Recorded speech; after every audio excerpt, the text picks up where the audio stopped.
J'ai un rapport avec l'espace où c'est presque que je veux plus qu'on reconnaisse le fond. Un support trop propre convient pas. Il faut que le support il ait une histoire, il ait vécu.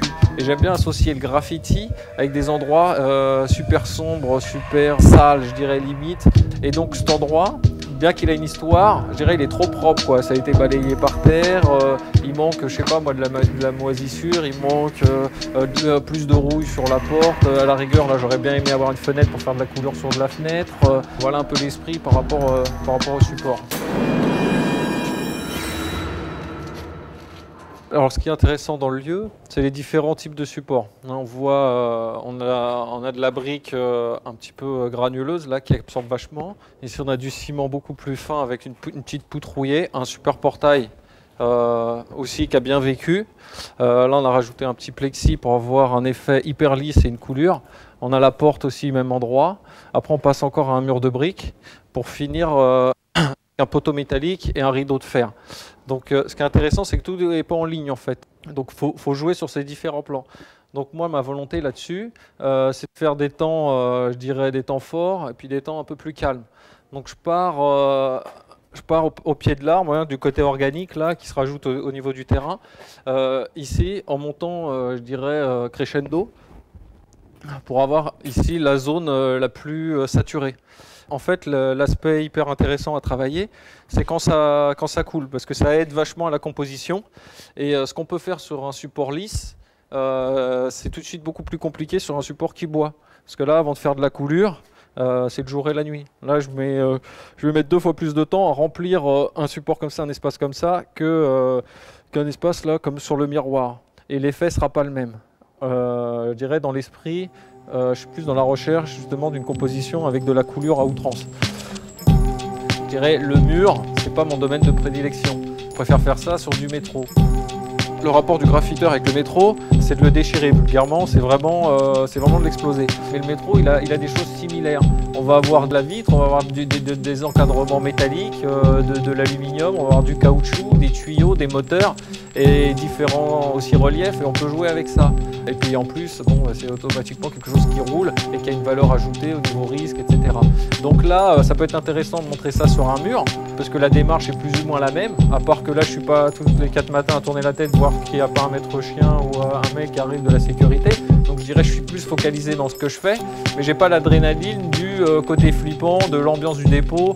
Là, c'est à peine si je sue. Bon, j'ai un peu mal au doigt parce que je commence à avoir des crampes, mais là, ça commence à être bon, quoi.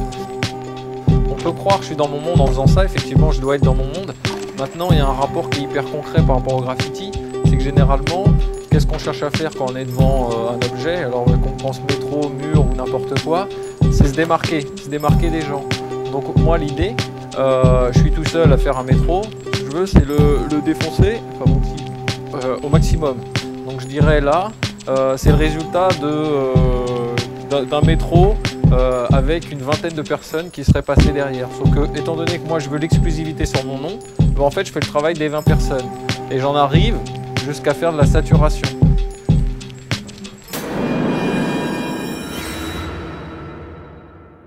Il faut imprégner un peu la matière. Donc je ne peux pas partir sur un truc qui est trop nickel. Donc en fait il faut que je fasse vivre le fond.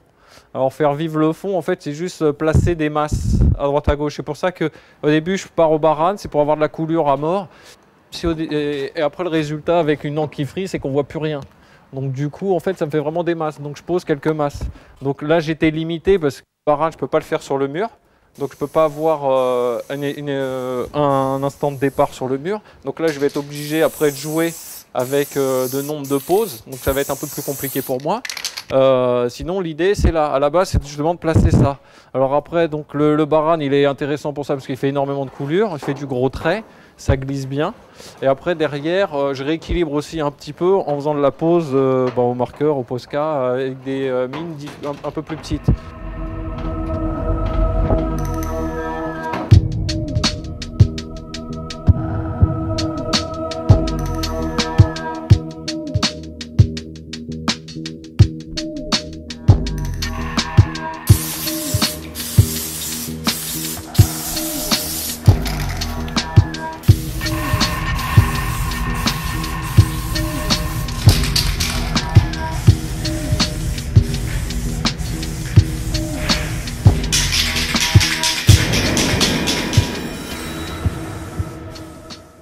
dans la compo, ce qu'il y a de risqué pour moi, c'est que j'ai des angles rébarbatifs.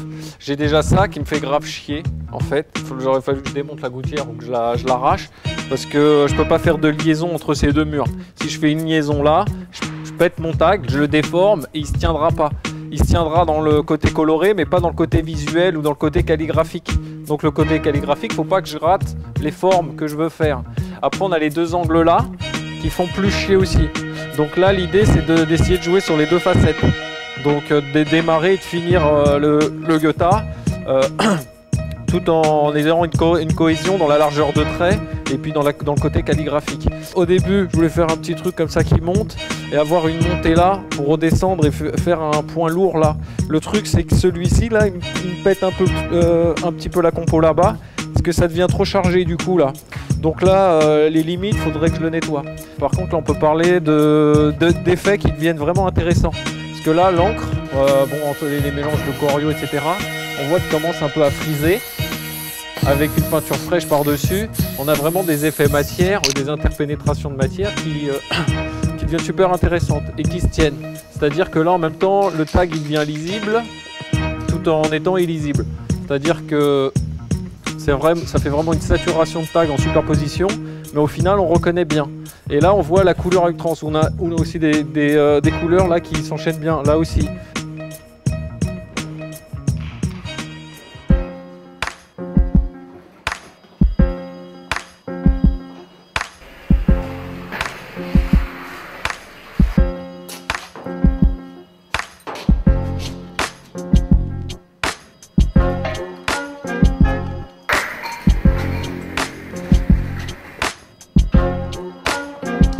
Donc là finalement, bon, on arrive à quelque chose d'assez saturé. C'est limite même peut-être un peu trop à des endroits. Ça a du mal à respirer. On a un départ là organique avec l'arbre qui est en douceur. Après il y a une reprise au niveau des deux miroirs. On a énormément de coulures pour déjà annoncer un petit peu la charge qui va venir. La gouttière qui m'a fait chier pendant tout le truc, j'ai essayé de l'esquiver comme je pouvais. Donc là finalement c'est pas catastrophique, à la fin on a un bon passage entre les deux plans, ça me dérange pas trop. Après on a ce pan de mur là, alors qui fonctionne pas mal avec les superpositions de tailles, à peu près tous en ligne, donc là il n'y a pas trop de saturation ou de toyage, on reste toujours à peu près au même niveau de taille. Ensuite il y a un passage, donc la liaison là aussi elle n'était pas toujours simple, pour retrouver toujours une cohérence dans la calligraphie. Donc elle est ce qu'elle est, je dirais que c'est pas le meilleur angle pour le prendre, il faudrait conserver comme ça, limite pour faire une liaison des deux pans, entre le portail et le mur.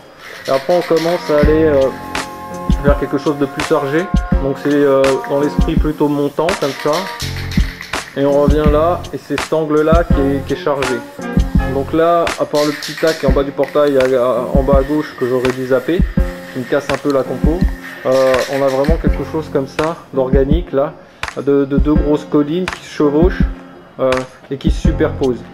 Après on arrive dans l'angle, donc là finalement l'angle il est plus sympa que l'angle gauche parce qu'on a deux arêtes et j'ai essayé de casser le agile au niveau du... Alors la porte, c'est là où on va voir les coulures assez magistrales, pas mal de coulures au sol, hein. Et là on a des effets matière super intéressants dans les interpénétrations de couleurs. Et ce qui est encore plus intéressant dans les limites, c'est de zoomer, de plus rien reconnaître, de se croire limite ailleurs. Et après de découvrir un petit peu le mur petit à petit en reculant quoi. Donc là en même temps entre l'encre, on retrouve l'encre d'origine, on retrouve des éléments de bombe de peinture fraîche qui font des bonnes liaisons et des nouvelles couleurs. Donc là on a vraiment de la coulure au niveau de la porte.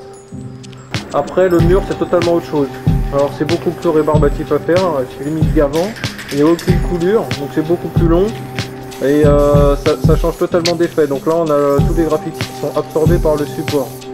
Après heureusement on a un poteau avec de la ferraille, donc la ferraille bien lisse qui nous permet de refaire un peu de coulure, donc on fait de la reprise pour finir petit à petit vers la fin de la saturation où on arrête doucement.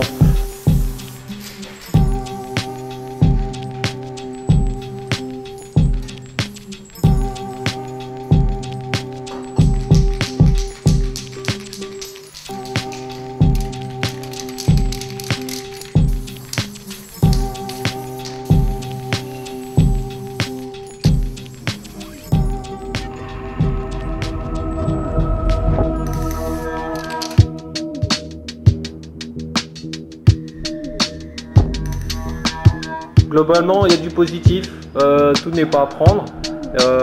Il y a assez peu, bizarrement, de guettes à rater.